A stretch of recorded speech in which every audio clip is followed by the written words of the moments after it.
You are new to winter climbing and are looking for crampons for your future objectives. Let's get into the basics of horizontal, vertical, and mono front points.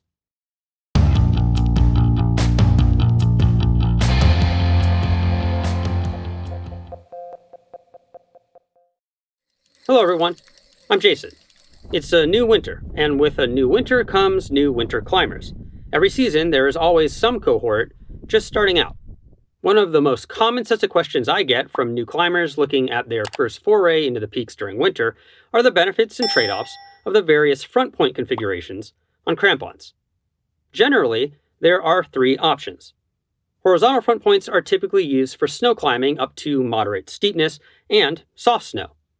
Vertical front points are used for steeper terrain and firmer conditions like snow that has been consolidated through freeze-thaw cycles and ice.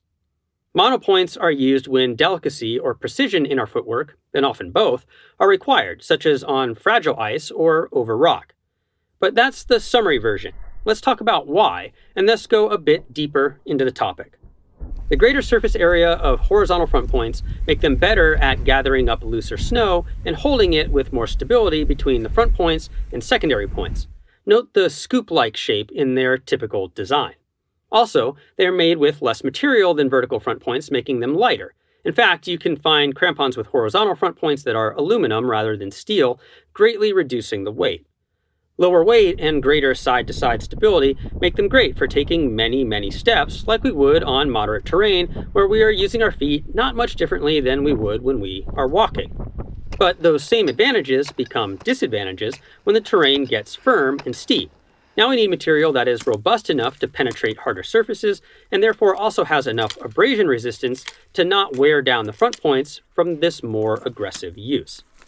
So we get thicker material that is almost always steel with sharper points that we have to maintain by routinely sharpening them, and we did a short on how we can do that. With two vertical front points, we do get some horizontal stability too, by having the 2 points work in tandem to create a kind of platform that, along with contact from our secondary points and the stiffness of our boot and crampon, allows us to stand up with some security. But there are times when that 2-point horizontal stability actually isn't what we need. So now we come to monopoints, and there are 3 interrelated reasons why we might want one vertical front point instead of 2. If we are needing to make movements that take our toes out of the horizontal plane, the 2 front points are providing much less usable side-to-side stability. So as the footwork gets more complex, we see less and less benefit from having 2 points. The second of the 3 related reasons is that eventually the footwork demands are so precise that we need to simply get the second point out of our way. Mixed climbing, that is climbing on a combination of rock, snow, and ice, is a classic example.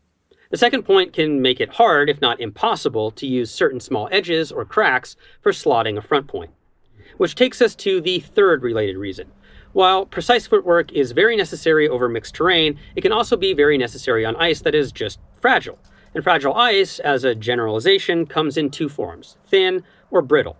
Glazed ice in a thin sheet over rock or skinnier pillars call for us displacing as little of the ice as possible when placing a foot in order to maintain as much of the ice's integrity as we can. So having 1 point rather than 2 helps us do that.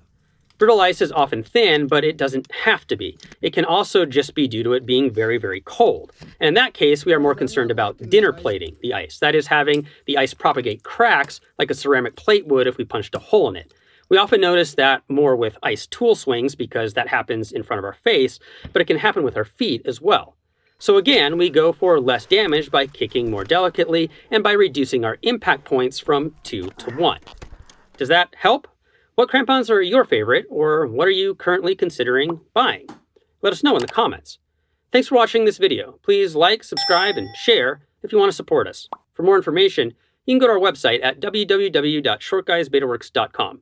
Speaking of winter equipment, you can check out an important companion video that gets into ice axe and crampon technique basics, or maybe check out our entire ice axe series. We'll see you next week and keep on getting more out of that big outside.